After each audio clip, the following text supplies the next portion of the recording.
योगी मंत्रिमंडल का विस्तार, 4 नेताओं की खुली किस्मत, क्या है बीजेपी की रणनीति, लोकसभा में क्या होगा असर। नमस्कार, कैपिटल टीवी में आपका स्वागत है और मैं आपके साथ प्रिया बिस्ट। हमारे खास शो में उत्तर प्रदेश की राजनीति के बारे में बात करेंगे और जानेंगे आजकल क्या चल रहा है यूपी के राजनीतिक मैदान में। उत्तर प्रदेश में योगी मंत्रिमंडल में विस्तार को लेकर सियासी सरगर्मी तेज है। राजभवन में शाम 5 बजे योगी कैबिनेट में शामिल होने वाले 4 नए मंत्रियों को शपथ दिलाई गई। अब यूपी सरकार में मंत्रियों की संख्या बढ़कर 22 हो गई है। तो आज बात होगी योगी कैबिनेट में एंट्री करने वाले नए नेताओं की, बात होगी एंट्री के पीछे की रणनीति की। तो चलिए शुरू करते हैं।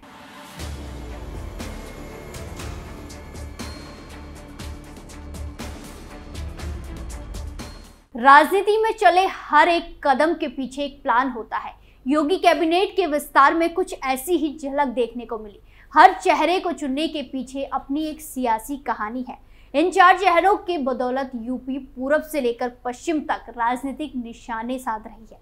ओपी राजभर और दारा सिंह चौहान जहां पूर्वांचल में संतुलन बना रहे हैं, तो वहीं सुनील कुमार और अनिल कुमार पश्चिम उत्तर प्रदेश में बीजेपी के मिशन को नई रफ्तार देंगे। वहीं आपको बता दें कि यूपी की योगी आदित्यनाथ सरकार के दूसरे कार्यकाल का पहला कैबिनेट का विस्तार मंगलवार को हुआ, जहां शाम 5 बजे राजभवन में कैबिनेट विस्तार कार्यक्रम का आयोजन किया गया।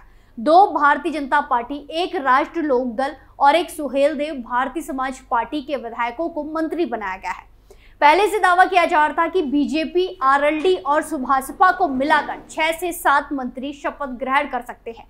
हालांकि 4 मंत्रियों को ही शपथ दिलाई गई, जहां बीजेपी से दारा सिंह चौहान और सुनील शर्मा को मंत्री बनाया गया है, तो वहीं सुभासपा अध्यक्ष ओम प्रकाश राजभर और एनडीए में पिछले दिनों शामिल हुए आरएलडी के अनिल कुमार ने भी मंत्री पद की शपथ ली। ये शपथ ग्रहण समारोह राजभवन लखनऊ में आयोजित किया गया। इसमें मुख्यमंत्री योगी आदित्यनाथ भी मौजूद रहे। योगी सरकार ने ओम प्रकाश राजभर को अहम जिम्मेदारी दी है। इसके साथ मुख्यमंत्री योगी आदित्यनाथ ने कहा कि उत्तर प्रदेश सरकार में आज मंत्री पद की शपथ लेने वाले सभी साथियों को हार्दिक बधाई। पूर्ण विश्वास है कि आप सभी मोदी की गारंटी को धरातल पर उतारते हुए विकसित उत्तर प्रदेश के संकल्प की सिद्धि में महत्वपूर्ण भूमिका निभाएंगे। वहीं कैबिनेट विस्तार पर ओम प्रकाश राजभर ने कहा कि ये बड़ी जिम्मेदारी है। प्रदेश में गरीब, दलित, पिछड़ों, अल्पसंख्यकों की योजनाओं का लाभ लोगों तक पहुंचाने के लिए सरकार कटिबद्ध है। उत्तर प्रदेश कैबिनेट विस्तार पर आरएलडी विधायक और नए मंत्री अनिल कुमार ने कहा कि मैं पार्टी अध्यक्ष जयंत चौधरी और प्रधानमंत्री मोदी के साथ मुख्यमंत्री योगी आदित्यनाथ को धन्यवाद करता हूं कि उन्होंने मुझे ये मौका दिया है। मुझे जो भी जिम्मेदारी दी जाएगी मैं उसे पूरी तरह से निभाऊंगा। मंत्रिमंडल का विस्तार क्यों? राजनीति में जो भी होता है वो यूं ही नहीं होता। योगी मंत्रिमंडल का विस्तार हो गया है, इसको लेकर सियासी सरगर्मी तेज है। ये मंत्रिमंडल छोटा रहा, जिसमें 4 विधायकों को मंत्री पद की शपथ दिलाई गई। अब ऐसे में बड़ा सवाल यह है कि बीजेपी ने लोकसभा चुनाव से पहले मंत्रिमंडल का विस्तार क्यों किया? तो अब जवाब यह है कि मंत्रिमंडल विस्तार का सीधा असर बीजेपी के सामाजिक समीकरणों और चुनाव में वोटों के बड़े इजाफे के तौर पर देखा जा रहा है। अब तक मंत्रिमंडल विस्तार चलता रहा, लेकिन अब लोकसभा चुनाव के बिगुल से पहले उत्तर प्रदेश कैबिनेट का विस्तार हो गया है। मसलन बीजेपी इस मंत्रिमंडल विस्तार के जरिए अपने सामाजिक समीकरणों को साधने की कोशिश में है। वहीं आपको बता दें कि सुनील शर्मा ने 2017 और 2022 में यूपी चुनाव में गाजियाबाद की साहिबाबाद सीट रिकॉर्ड अंतर से जीती थी। सत्तारूढ़ भाजपा ने से नाता तोड़ने और सरकार छोड़ने के 5 साल बाद ओपी राजभर की योगी आदित्यनाथ कैबिनेट में एक बार फिर वापसी हो रही है।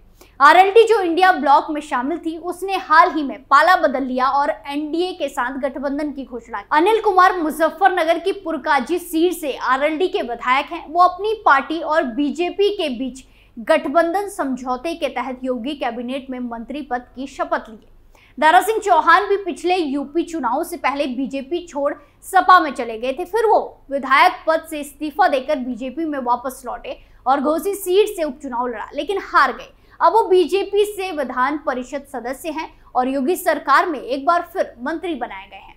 ये तो एक छोटा सा इंट्रो है योगी कैबिनेट के नई मंत्रियों का। चलिए अब विस्तार से हर एक चेहरे के पीछे का गणित आपको बताते हैं। राजभर का सपना पूरा, बात अगर ओम प्रकाश राजभर की जाए तो राजभर अपने साथ राजभर बिरादरी का वोट लेकर आते हैं। बीजेपी के लिए फलदायी साबित होगा। जैसे 2022 के चुनाव में अखिलेश यादव को मऊ और उसके आसपास की 9 सीटों पर हुआ था। आपको बता दें कि राजभर काफी समय पहले एनडीए में शामिल हो गए थे। वो बीजेपी आला कमान से भी मिले, लेकिन उन्हें यूपी सरकार में मंत्री नहीं बनाया गया था। मंत्री नहीं बनाए जाने को लेकर वो कई बार खुलकर नाराजगी भी जताते दिखे। कुछ दिन पहले उन्होंने कहा था कि जब तक मैं राजपाट नहीं ले लेता तब तक मैं होली नहीं मनाऊंगा।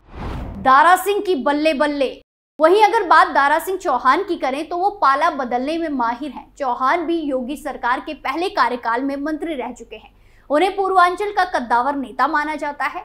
उन्होंने 2022 चुनाव में घोसी से सपा प्रत्याशी के रूप में जीत हासिल की थी। 10वीं तक पढ़े दारा सिंह चौहान ने अपने राजनीतिक करियर की शुरुआत 1996 से बसपा से की थी। बसपा ने उन्हें राज्यसभा सदस्य बनाया था, पर इसके बाद वो सपा में शामिल हो गए। 2014 में चौहान बीजेपी के साथ हो गए और फिर 2022 विधानसभा चुनाव से पहले बीजेपी का साथ छोड़कर सपा के साथ चले गए। फिर दारा सिंह चौहान एक बार फिर भगवा दल का झंडे के तले आ गए और अब उन्हें बड़ी जिम्मेदारी देते हुए योगी कैबिनेट में जगह दी गई है। कौन है सुनील कुमार शर्मा? योगी कैबिनेट विस्तार में सबसे चौंकाने वाला नाम साहिबाबाद विधानसभा सीट से भारतीय जनता पार्टी के विधायक सुनील शर्मा का है। माना जा रहा है कि सुनील शर्मा सीएम योगी की पसंद है।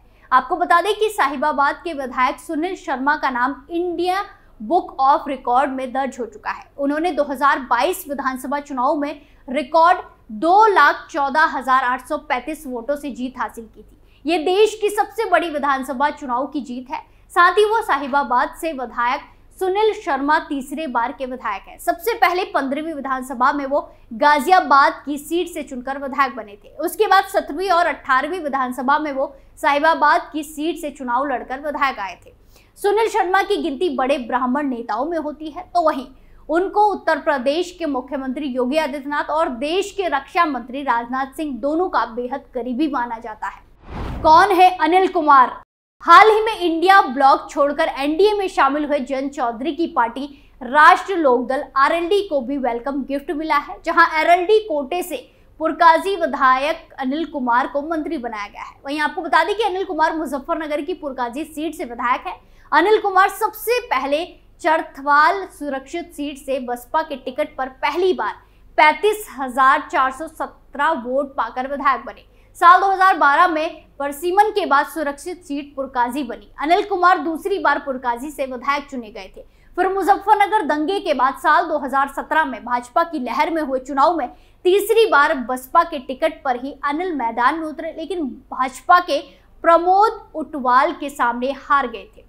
फिर साल 2022 के विधानसभा चुनाव से पहले अनिल कुमार सपा में शामिल हुए। गठबंधन में पुरकाजी सुरक्षित सीट आरएलडी के हिस्से में चली गई, जिसके चलते वह आरएलडी के सिंबल पर चुनाव लड़े और भाजपा के प्रमोद उटवाल को हरा दिया और आरएलडी के सिंबल पर जीतकर विधानसभा पहुंच गए। दिलचस्प बात यह रही कि तत्कालीन मंत्री उमा किरण सिर्फ 15,425 वोट हासिल कर तीसरे स्थान पर रही थी। चुनाव से पहले अनिल कुमार सपा में सक्रिय थे, लेकिन आरएलडी के सिंबल पर चुनाव लड़कर वो तीसरे बार विधायक चुने गए। वहीं आपको बता दें कि योगी मंत्रिमंडल में मुख्यमंत्री और दोनों उप मुख्यमंत्री के साथ 18 कैबिनेट मंत्री हैं, 14 राज्य मंत्री स्वतंत्र प्रभार और 20 राज्य मंत्री हैं। इस तरह मंत्रिमंडल के सदस्यों की कुल संख्या 52 है। नियमानुसार मंत्रिमंडल के सदस्यों की अधिकतम संख्या 60 हो सकती है। ऐसे में अभी 8 और सदस्य इसमें शामिल किए जा सकते हैं। हमारे खास शो में फिलहाल के लिए इतना ही। बाकी तमाम खबरों के लिए देखते रहिए कैपिटल टीवी उत्तर प्रदेश। नमस्कार।